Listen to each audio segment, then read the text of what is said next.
masalah utama yang dianalisis adalah rendahnya akses masyarakat miskin terhadap pelayanan kesehatan di Indonesia, disebabkan oleh tingginya biaya pelayanan kesehatan yang menyebabkan kemiskinan demi tingkat kesehatan masyarakat yang masih rendah, ditunjukkan oleh angka kematian bayi dan ibu yang masih tinggi. Pembiayaan kesehatan yang tidak merata dan mahalnya biaya pengobatan menjadi hambatan utama dalam meningkatkan derajat kesehatan masyarakat, khususnya kelompok miskin. Adapun tujuan dari analisis ini adalah untuk memahami peran sistem pembiayaan dan asuransi kesehatan dalam meningkatkan akses dan mutu pelayanan kesehatan, serta merumuskan strategi dan solusi yang efektif untuk mengatasi kendala keuangan dan ketidakmerataan layanan, sehingga tercapai pemerataan pelayanan kesehatan yang berkeadilan. Adapun analisis masalah, yang pertama faktor utama.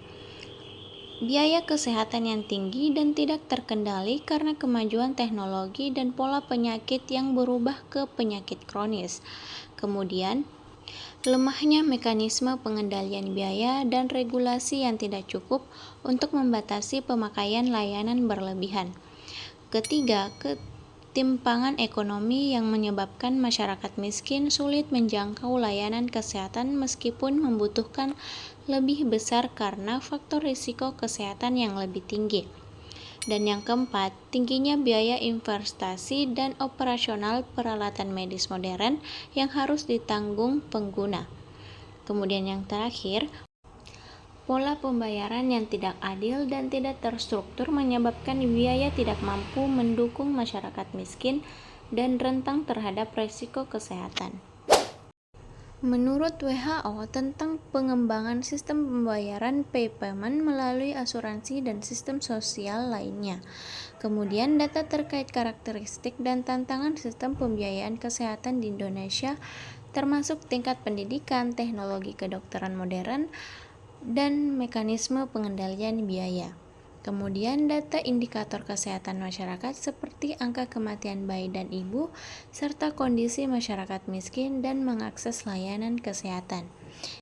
Ini adalah informasi dari sistem pembiayaan kesehatan. Kemudian, adapun dampak dari masalah tersebut yaitu rendahnya akses layanan kesehatan berkualitas pada masyarakat miskin. Kemudian, tingginya angka kematian bayi dan ibu yang masih menjadi tantangan besar. Kemudian yang terakhir, meningkatkan beban biaya kesehatan dan tidak proporsional dan tidak berkelanjutan.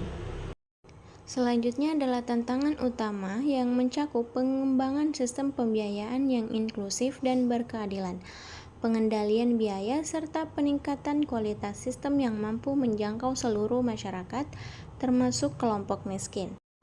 Adapun rekomendasi atau solusi dari masalah ini yaitu implementasi di sistem pembayaran prepayment seperti asuransi kesehatan yang bersifat kolektif dan berbasis solidaritas agar biaya dapat dibagi secara adil.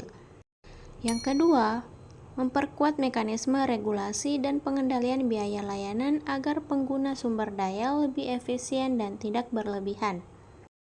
Yang ketiga, meningkatkan akses dan perlindungan bagi masyarakat miskin melalui peran serta program sosial dan kebijakan kesehatan yang proper serta memperluas jangkauan layanan kesehatan yang aman dan bermutu. Dan yang terakhir, meningkatkan kualitas sumber daya manusia dan teknologi medis untuk mengurangi overutilization dan biaya tidak efektif.